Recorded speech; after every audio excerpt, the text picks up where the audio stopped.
Welcome to View from the North on ThinkTech Hawaii. I'm your host, Jay Fidell. Today we'll talk about the resolution and that there is no resolution of Trump's attack on Canada. Where we go from here. Our guest for the show is Ken Rogers, retired Canadian businessman. Welcome to the show, Ken. Hello, Jay. Canada is our most important neighbor and friend and trading partner, and we need to keep track of the disruptions Trump is causing to that relationship. And here to help us is Ken Rogers. Ken, what is going on since our last discussion on the matter? What friendship?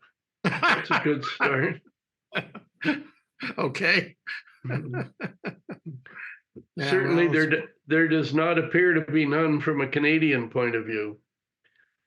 I'm sorry to hear that, but I want you to know that not everybody is as difficult as Trump is, and most people favor Canada no matter what. You know that. But does it really make any difference? Meaning, if you stand back and look at a couple of key points, the U.S. Supreme Court, to a Canadian, has essentially said that anything Trump does well in office that he claims to be, the job of the president, he doesn't have to comply with any American laws. He has now, been, as far as we can see, ignoring some of the laws where people have gone to court, challenged something that he or Musk have done, and they have simply ignored the law. So you get a very quick downhill slope to an absolute dictatorship if you don't have, the courts having any meaning vis-a-vis the administration. I don't know if our interpretation is correct in terms of those, what the Supreme Court, the U.S. said in terms of Trump being immune from diddly squat. Back in July, the Supreme Court found that he had a significant immunity, and he's relying on that. He's using that as a weapon to become a dictator, for sure. Now, people do not have any confidence in Congress, and they don't have any confidence in the Supreme Court, but they have had confidence in the courts. Some of the judges are appointed by Biden, some appointed by Trump, but even some of the judges that are appointed by Trump are striking down his executive orders or limiting them. On the other hand, people don't have that much confidence in the courts either, because it takes a while, and the results are, not exactly predictable. Some of those judges are letting Trump get away with it, some are not. And of course, Trump is going to try to take all of this to the Supreme Court. He took one case to the Supreme Court, which only yesterday ruled against him. So that's encouraging. But the fact of the matter is that we are in full-throated chaos now. Nobody knows what's going to happen. A lot of people have lost their jobs. A lot of agencies have essentially been killed. And a lot of people are worried about the economy, about healthcare, about those cockamamie appointments that he made, which have all been confirmed. So the country is really terrified. Well, everybody I know is terrified. They don't know where he's taking this. And I expect that's the way they feel about him in Europe. And from what you say, I expect that's the way they feel about him in Canada. But what can we do? I'll tell you what we can do, Ken. We can have this show. That's what we can do. So please continue. Tell me, how do people feel? I mean, tell us about the hockey game that was so important. What happened there? And the press here was full of news about how the Canadians booed the Americans. Well, the National Hockey League created a tournament with 4 different countries. Well, if you took all of the hockey players that are in the National Hockey League, you could have really created teams from 5 countries. For some reason, they left out Russia, so no Russian players were in this tournament, but you had Finland, Sweden, the United States, and Canada. As the tournament went on, each team played each other, and the first time Canada and the U.S. met, the United States won the game. And as the tournament went on, the final was between Canada and the United States. But each time there was any game in Canada with an American team, the audience was booing the American team, and it's mainly because of Trump's uh, policies rather than anything to do with the hockey players themselves. In fact, a good percentage of the American squad are simply the sons of Canadians who let's call it the fathers of those players were professional hockey players playing in the NHL in their 20s, playing for an American team, and therefore their children were born in the United States. Well, gradually those children then become hockey players, and they have good, genes, and that they then become the dominant players in the U.S. Uh, national team.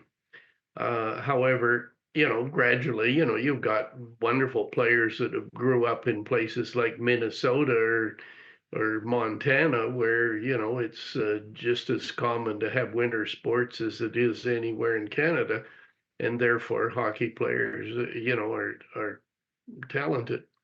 However, that's just one item, and it's more of an indication that Canadians are not happy at all with the fact that the United States voted in somebody who wishes to convert the United States from a democracy that everybody could look up to and get along with into a dictatorship for the purpose of filling the pockets of a bunch of what will become oligarchs. Maybe that's a Well, cynical way to look at it, but no, that's the way most people I know see it exactly. And your comment a minute ago troubles me a little, is that I wonder if Canadians make the distinction between Trump and his henchmen and the people in the country who are in shock over what he's doing. Do they see him representing the whole country? Do they blame the whole country for what he is doing, or do they make the distinction? they would like to make the distinction because most every Canadian seems to know Americans and has been in the United States often and dealt with Americans most of their life and find just an astonishment that when you take polls that they release in Canada about what's happening in the U.S. is not that all of the Americans or a big majority are unhappy. It's more like, 57% of Americans are unhappy with Trump's policy. And when he got elected, you know, it was only, you know, 45%. So there's been an increase, but nevertheless, you still have what looks like more than 40% of Americans are still in love with Trump and everything he's doing. You're getting the American press, right? American TV, the American cable channels. You know that most recently, what he's doing is alienating a lot of people, and he's losing support at the moment. I know he gained support after he was sworn in, but now he's losing support. I don't know if that makes a big difference because he's still in charge. How do they see? How do they see Musk? People are really confused about who Musk is and what his authority is, what his relationship with Doge is. They don't know what to make of him, except that he's evil and really mean and kind of a clown doing really mean things. How do people in Canada feel about Musk? Well, I don't think that the words evil and mean are what they see in Canada, is rather Trump has hired one of the most brilliant people in the world to help him implement his plan.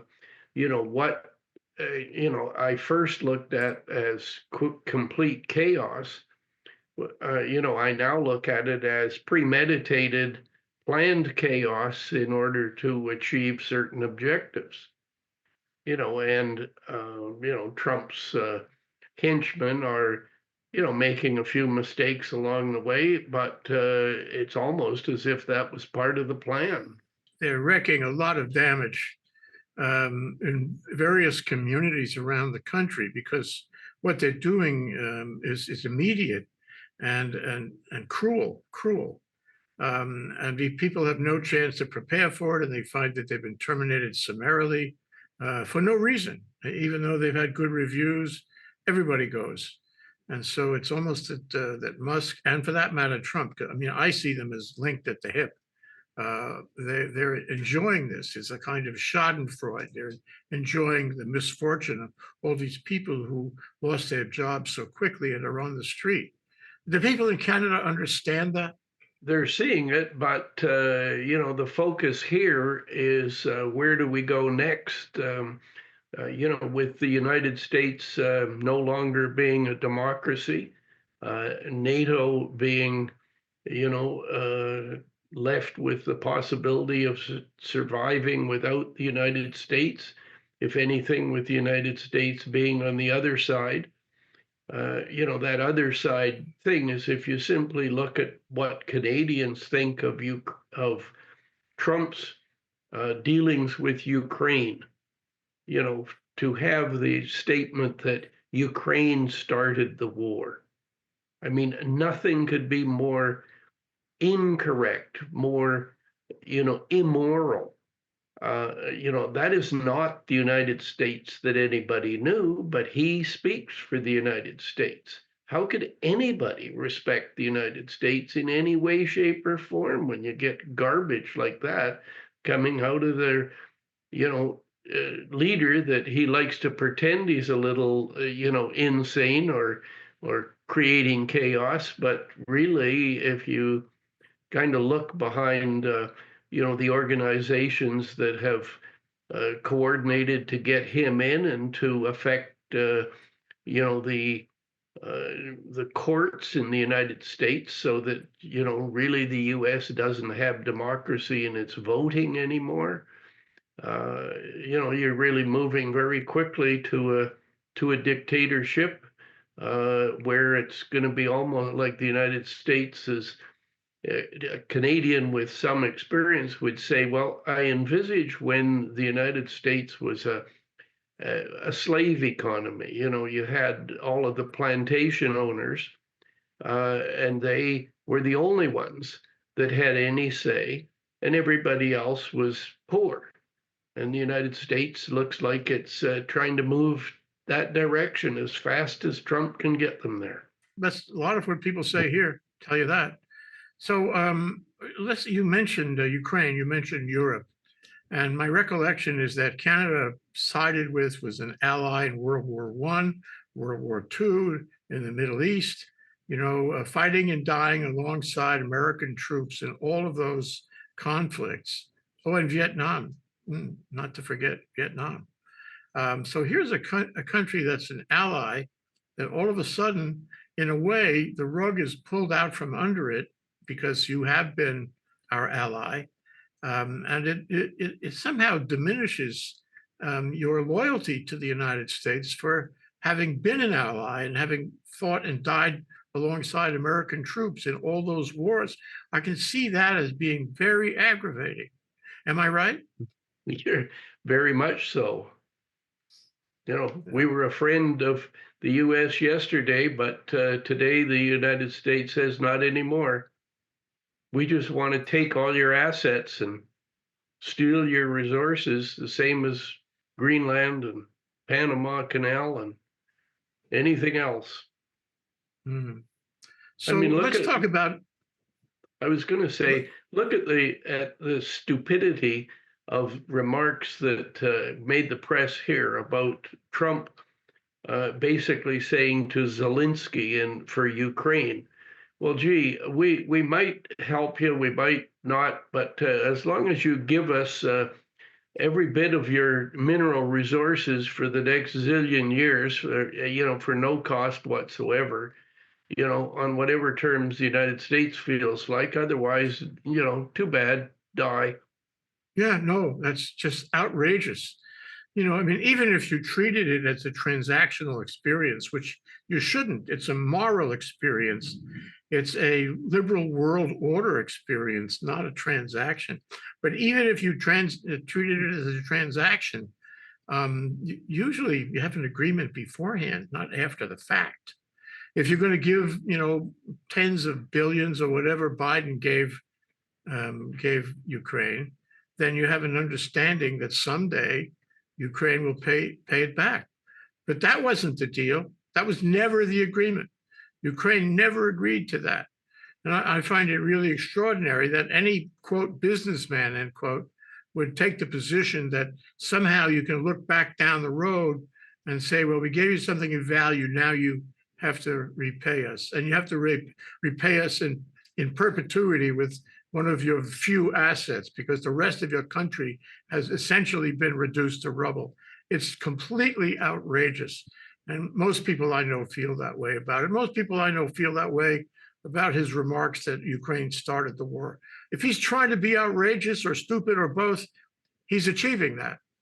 But the problem is that, people on the right side of the aisle, on the conservative and ultra-conservative side of the aisle, they accept what Trump says.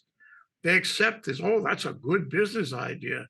We should be paid back for all the money we give. And I should add, though, Ken, that the money came from Biden during the Biden administration, and he slow-walked it. He was hesitant. He was resistant about giving the Ukrainians weapons and money.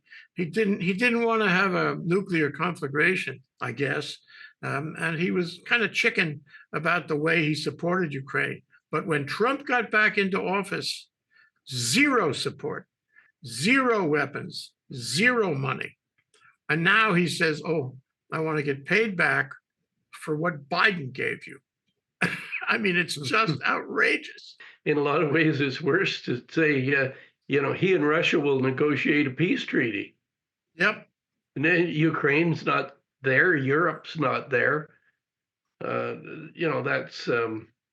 However, I kind of come back to the road upon which America is moving from a democracy to a dictatorship, oligarchy style, and really it comes down to, some of these moves can be outrageous while you steadily move to the point where the U.S. government and Trump can ignore any laws whatsoever. Well, when that becomes a little more accepted, like I'm treating it as that is the most important aim of some of the moves Trump is making right now, to make sure that everybody understands they are going to ignore the law and get away with it.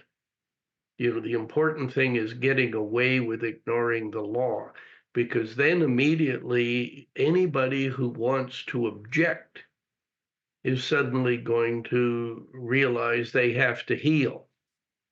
If they don't get in line, they're going to have a tax audit. They're going to have the Gestapo equivalent show up at their doorstep.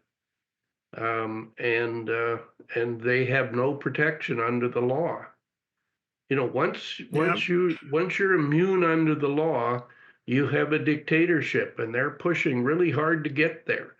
And a lot of these wild, extraneous things, in my mind, are in part or to a great extent simply to divert attention from the underlying trend push to create a dictatorship. Do people feel sad about that? There was one guy in the Irish Times, when they asked him how he felt about what's going on under Trump, he said, I have pity for the country. Do the Canadians have pity for the country? We definitely feel sorry for the average American, whom we normally identify very closely with.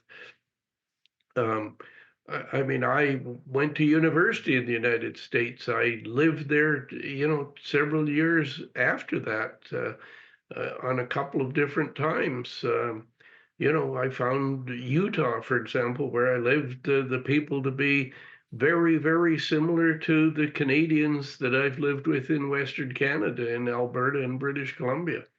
They could be your next door neighbor in Vancouver just as easily as they were my next door neighbor in Salt Lake City.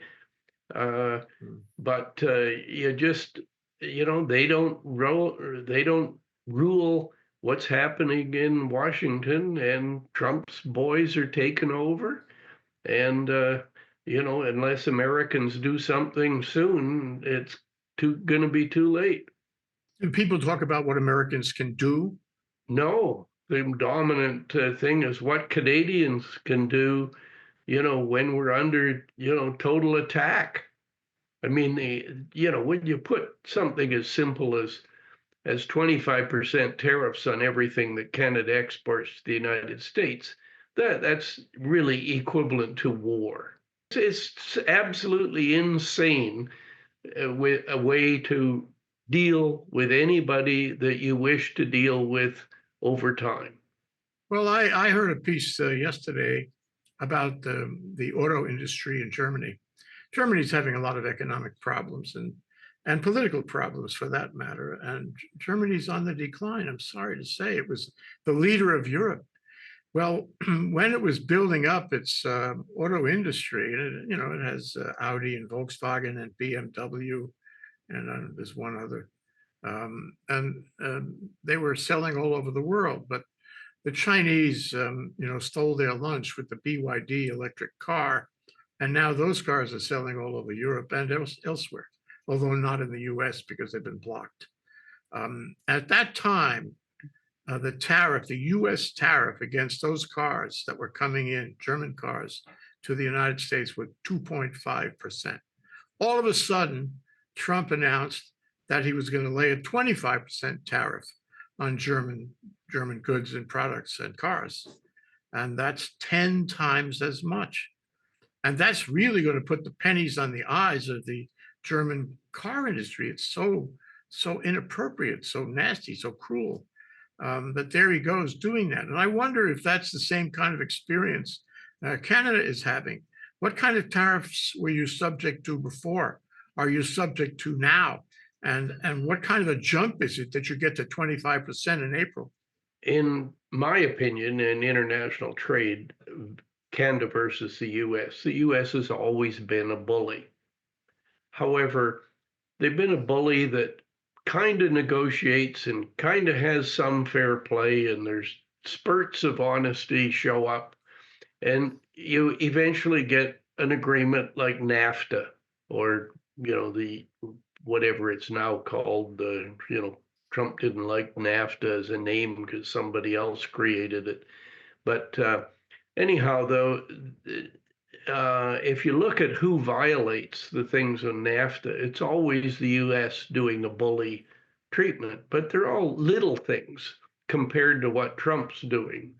For example, softwood lumber has always been an item that the US government has, no matter what any international tribunal or whatever a NAFTA tribunal decides, it takes another 1 week after they decide. The US says, we don't care, we want to cause some extra disruption anyhow. But the normal thing is, or normally one could respect that the US enjoyed its role as a world leader, as a leader pushing for democracy and morally good things. And as part of the cost of the US doing that, they were willing to accept that some country might not pay quite its quota for its NATO contribution, or some country may have some kind of tariff or some kind of trade thing trying to protect some local situation. However, generally the US was able to negotiate and keep most of those offsets, let's call it, or costs of being the world leader down, and held generally in pretty high respect. Well, Trump certainly has spoiled that image, and I don't know that it's reparable this time. No, it may not be. That's one of the questions I was going to ask. I mean, this is so profound and so aggravating and so damaging to the economy of Canada. It's also damaging to the economy of the US, by the way. So, you should have a little pity. A little pity would be okay. Um, but, why would people forget this? For a generation, people are going to be so aggravated with the US, they're just never going to feel the same way. Aside from what he's doing in wrecking Europe, wrecking NATO, wrecking the EU, wrecking Ukraine, all in favor of his very special and completely mysterious relationship with Putin. He's wrecking relationships with our two neighbors. I can't believe that he's doing that, and yet he's doing it. So the question is, when we spoke earlier, the idea was that most Canadians were not happy with Justin Trudeau. And he's going to be out, no question, this summer, I guess. But the question now is, how is he doing? He's standing up to Trump. He's facing him down on so many things. He's developing counter tariffs and countermeasures and counter trade relations. Is he being effective? Is he more popular? Canada isn't run by one person. The role of a prime minister in Canada is quite different than the role of a president in the United States. The US elects a president quite separately, and the president has, certain powers that go just with the office itself. In Canada, the prime minister is chosen by the rest of the elected members of his party. And it's really, the other senior members of the party that have said he needs to get out. However, under the threat of the United States tariffs and, diminishing democratic values, members of the Canadian Parliament are all working together with the premiers of the provinces. We're much like the U.S., we have lots of differences of opinion, but this is like the United States has declared war against Canada and said that our friendship is over. Period. That seems to be the message, and Canadians are trying to figure out, how do we adapt, and in the short run, what countermeasures do we take in the short run, but what do we do in the long run? Let me use an example. Because of AI, there's been a great need for an increase in electric power generation around the world. So anything that can generate electric power, has been getting a push. And one of the big pushes would be, very logically, if you're trying to diminish fossil fuels, would be, how about nuclear power? Nuclear power takes uranium. So let's talk about uranium and nuclear power and just the jolting effect. Well, in the province of Ontario, which is the most populous of Canadian provinces, they have, several nuclear reactors that basically the world would say, 5 countries know an awful lot about nuclear energy, and you'd have, other than the US and Russia, you'd have Germany, Japan, France, Germany, and Canada. Well, Canada's nuclear power plants run on plain uranium. It has not been purified or distilled. That is, there's three types of uranium, and one of them works really well for all of the reactors that are around most of the world, and virtually all the ones in the United States. But Canada developed a method, what are called CANDU reactors, CANDU, and these are the big nuclear power plants in Ontario, where they run on ordinary uranium. It doesn't have to be fancy refining. When you really look at who can refine the uranium, it's very different than who has uranium. Like, you know, Kazakhstan has about 47% of the uranium being produced in the world. About half the rest comes from Canada. And when you throw in Australia, you have about, nearly 80% being produced, in very narrow. Now, uranium is reasonably common. There's a little bit everywhere. For example, Ukraine has some that suddenly Trump decided to covet, but it's been undeveloped. Well, you have in Canada, they were going to build a whole bunch of new nuclear reactor power plants in Ontario in particular, but they were going to be of the models of the type that, General Electric is the main manufacturer of, or some, American technology coming in, but they are of the type that uses the uranium that has to be processed. Well, Canada doesn't do that processing. Russia does 50% of it, of the processing. So the nuclear reactors in the Ukraine are running on fuel that's been processed in Russia. Well, you got France and Britain process a little bit, roughly what they use, or France has a little extra, but the US doesn't even process as much as they use. And they have very little mining of uranium. So you really sit and say, well, if suddenly the United States is just like a rogue nation, or whatever you want to call, what country that doesn't apply with any international rules, any international laws, any contracts they make can be broken at a whim. Then the movement of uranium around the world, suddenly is totally disrupted. So you have these big plants that Ontario has been moving forward with. Suddenly you get, whoops, what that's a mistake. We should have continued to deal with the can-do system that was created in Canada, because who wants to have any possible way that we depend on, somebody else, especially when the US is trying to blow up all international norms. But that's just one example too, isn't it? Happens to be an important one. But what are the countermeasures that the Canadian government is considering now? Because every time I take a look at Canada's attitude, business wise and trade wise, I see that people are calling for and talking about countermeasures.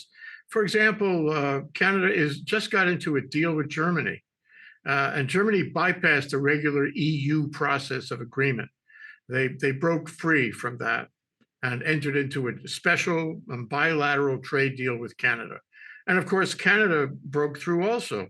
Instead of dealing with the EU as they might otherwise have done, or with the US, they're dealing directly with Germany. And I find that very interesting, and maybe a forerunner of what will happen later in trade, where Canada looks to other countries, makes special deals with them, and doesn't care much about making deals with the U.S. And I think that really tells us about the future of trade, the future of Canada's relationships, don't you? Yes, it does. But on the other hand, Trump's efforts to eliminate the American trade deficit, are really futile. If maybe I have a cynical way to think of it, but that's the way I've concluded it's correct, is that the entire purpose of the tariffs, or let's call it the most important purpose of the tariffs, is to be able to pay for a tax cut for the very wealthy in the United States.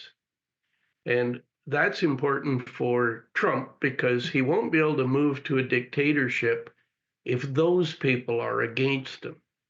So they can be befuddled for a little while with these short-term tax cuts and short-term a few things. Then they might be quite aghast when suddenly they realize that because, his government is not going to comply with any laws whatsoever, they have to heel, no matter what they think or what they believe. So pardon me just a second. Uh, with that kind of push, the United States really is not going to be able to eliminate a trade deficit, because you're really sitting where um, you're only going to pay for the tax cuts if the deficit increases, like the trade deficit, because it's interrelated. So where the US consumes more than it produces is one of the first things. And secondly, it spends more than it saves. That is, you have a trade deficit and you have a budget deficit. And so as long as the US public continues with a push such that those two continue, you're going to have simply an increase in the trade deficit because of all of these tariff type moves. The US is not fully self-sufficient in all the products that they consume. That takes me to a very interesting point that I've seen demonstrated mathematically. One of our commentators calculated how much this tariff is going to cost the U.S. and it's billions that the U.S. wouldn't have to lose, and so the cost of the tariff well exceeds the benefit, if there is any benefit at all. And so this is going to affect the American economy. It certainly already affects the American economy in terms of agriculture and maybe a bunch of other things. Now, the other news that's relevant here is that there's a lot of commentators who feel that it's going to cost Canada, that it's a great threat to the Canadian economy, and take heed, you guys. It's coming, and your economy is going to soften if it hasn't already. So what's the greatest? They say trade wars, nobody wins. But what's the greatest risk? Is it the risk to the US economy or the risk to the Canadian economy? How long can this war be sustainable? The Canadian economy will hurt more than the US. The Mexican economy will hurt far more than the US. The US has less international trade than everybody else, and therefore, a trade war will have less of an effect on the US. That doesn't alter the fact that it will cause inflation in the US. It will cause a reduction in GDP in the US. It'll cause unequal or changes in the equality of distribution of money. That is, the rich will get richer, the poor will get poorer. The inflation effect will be greater for the lower everybody but the very wealthy. The whole tariff mess will just do a shift around to enhance a move towards an oligarchy. Now, I don't think that Trump and his, the people that devised Project 2025 or whatever it's called, and the parallels with the people that he's put into the cabinet posts that have planned all of these moves. I don't think they really care. The U.S., a lot of the population will be hurt, but they will all be, less, the place will be less democratic. It'll be run the way they want it to be run. And and so be it. The whole world will be poorer off, but they don't care. That's extraordinary. So if Trump were listening, and there's very little chance he would be listening, what would you tell him to do to get out of this lockup, to get out of this war, to get out of this argument with Canada, and for that matter, Mexico? What would you tell him to do? Why would I waste my breath? Because he likes what it's doing. I mean, he's part of it. How will he become a dictator without doing these things? And they are part of the game plan. And so anybody talking to him will have no effect other than those insiders who wish to, implement the game plan. I just think the world has changed because the US democracy broke down, and you elected a guy who wanted to become a dictator but had a good plan on how to get there, or had people around him who created the plan, and he went along with, or happens to be the guy at the front of their plan. And I hope that I'm wrong, but I don't think I am. I think, Canada and Western Europe are in for some pretty hefty shocks economically. I think China and Russia, but just rubbing their hands with glee about Trump's behavior. So we'll have to see how the chips fall. But I think that, the world's in for very rude awakening and problems that are going to last for a lot of years. Well, if you were advising the government of Canada, would you advise them to try to do these bilateral trade deals like with Germany? And this is a big question, would you advise them to step up their trade relationships with China? I would advise them to step up the trade relations with absolutely anybody. And I would say that, don't consider China any more harmful to Canada than the United States. In fact, they may be less harmful because we don't share thousands of miles of border with the ugly Americans. Oh, that is really profound. Well, thank you, Ken. I think that's worth remembering. I don't know that one should say thank you. It's more, isn't that what you Americans asked for when you voted? That seems to be what you're getting what you asked for, and unfortunately, we're getting it too. Oh my God. We didn't want it. We didn't vote for it, but you're giving it to us. You're forcing us. You forced us into this. Okay, it wasn't me. I want to assure you, it wasn't me.